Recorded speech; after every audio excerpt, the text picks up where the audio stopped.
If you look up in the top corner of the screen here, you'll see a couple status icons indicating that I have a new email message and that there's been a Wi-Fi hotspot found. I'm going to tap on one of those and it'll bring up text links explaining the two icons, and I can tap on one like the one for the Wi-Fi wizard.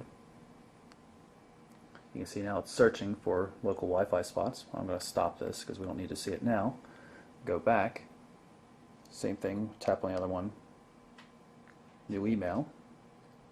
And then you can see the email mailbox come up for my account. We'll pull up the email again, show you how that works. Now, first thing you're going to notice is whenever I touch something, it only seems to select it.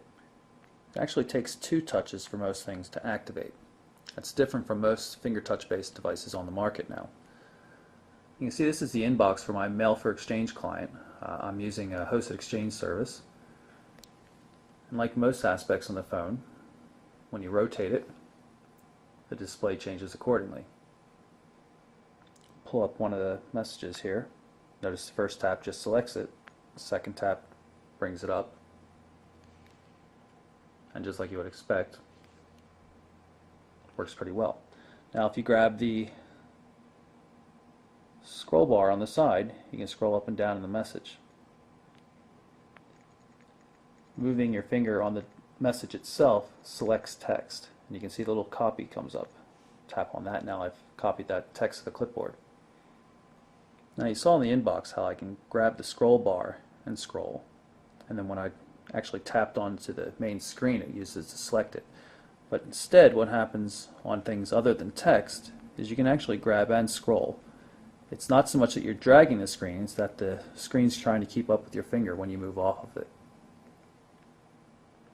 Then of course a second tap to activate it. Buttons like the exit and back buttons, they work with a single touch. One thing everybody wants to see on a touch device like this is the message editor. You see this is an SMS editor. We create a new message, tap on the to field,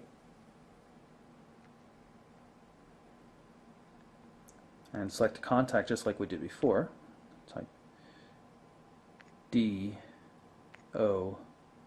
we'll get John Doe there.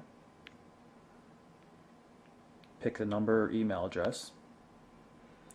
And then you'll see we're in the text entry box here.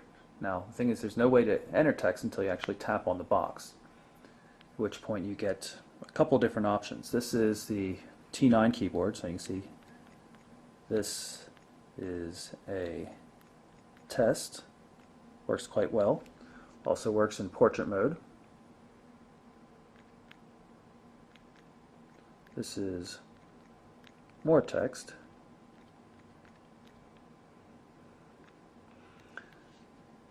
One of the problems though is if you want to use the QWERTY keyboard, of course you have to go into landscape mode for the full screen QWERTY keyboard.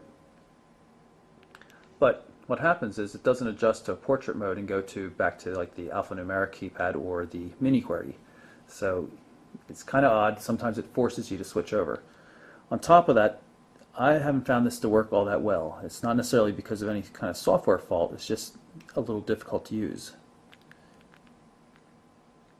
Or should I say a little difficult to use accurately. Definitely faster with the T9 system. But it does work, and it's good for things like URLs and email addresses and things like that. There is also a mini QWERTY keyboard. You can see right here, particularly hard to use with a finger.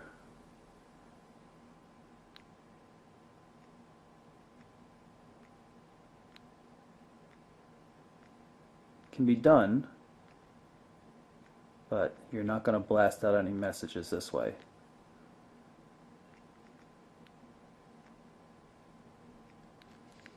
does also work in the portrait mode though, which is nice. The last input method is the handwriting recognition system. It's going to be a little hard to demonstrate here because of the awkward angle with the camera.